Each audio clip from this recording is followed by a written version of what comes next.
Imagine a man who buries Cadillacs in the ground and throws water balloons from his office window. Meet Stanley Marsh III, Texas's most notorious prankster. For 25 years, Marsh has been the puck of the panhandle, pulling stunts to jolt people out of their mental ruts. From showing up at a bribery trial with a bucket of cow manure to hiring an Italian dwarf in an Aunt Jemima outfit, Marsh's antics are legendary. With his teddy bear body and Mark Twain-like mustache, Marsh looks like a genuine Mad Hatter, and he loves playing the part.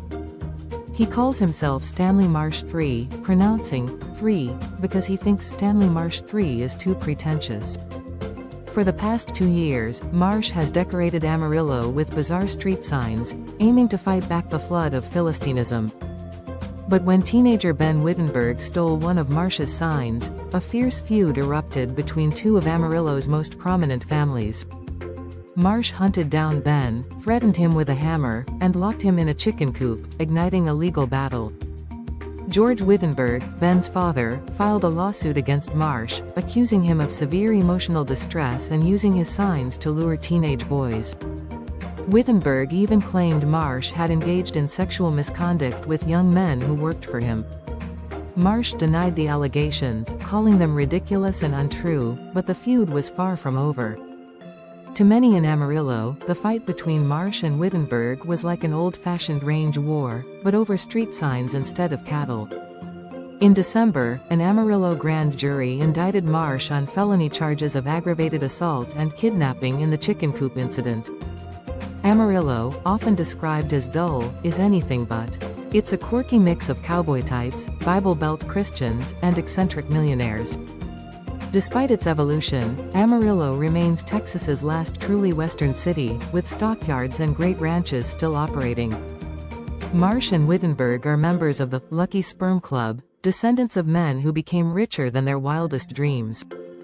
The Wittenbergs, once the richest people in Texas, lived an ascetic life despite their wealth. Roy Wittenberg, George's father, was a commanding, rough-hewn man who didn't smoke or drink and walked 2 miles to work. In contrast, Marsh's grandfather was a quiet bookkeeper who made millions drilling for natural gas. Marsh's pranks made him a local legend, from giving a donkey laxatives to driving his car in reverse around town. Despite his antics, Marsh was a skillful businessman, turning a money-losing TV station into the top-rated one in the market. Marsh's goal was to legalize insanity, conducting business meetings with a pet lion at his feet and writing letters on stationery marked top secret. He married Wendy O'Brien, who good-naturedly tolerated his pranks, including riding through downtown in a flesh-colored leotard. Marsh's ranch, Toad Hall, was a whimsical world with llamas, yaks, and peacocks roaming freely. He created the Cadillac Ranch, an American icon, by planting 10 Cadillacs at the same angle as the Great Pyramids of Egypt. Marsh's antics were both amusing and outrageous, often targeting local figures he deemed self-important. The Wittenbergs, a serious clan, were determined to leave a lasting mark on Amarillo, buying the local newspaper and running for political office. Despite their wealth, the Wittenbergs lived modestly, refusing to mingle with Amarillo society. The feud between Marsh and Wittenberg escalated when Marsh locked Ben in a chicken coop and humiliated him with prank photos. Wittenberg sued Marsh, claiming he was using his signs to lure and abuse teenage boys, and the legal battle became a public spectacle. Marsh's supporters say he was doing the boys a favor by not having them arrested, but some parents were outraged by his tactics.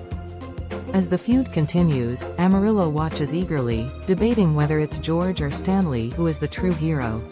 Stanley isn't one who's going to ride gently off into the sunset.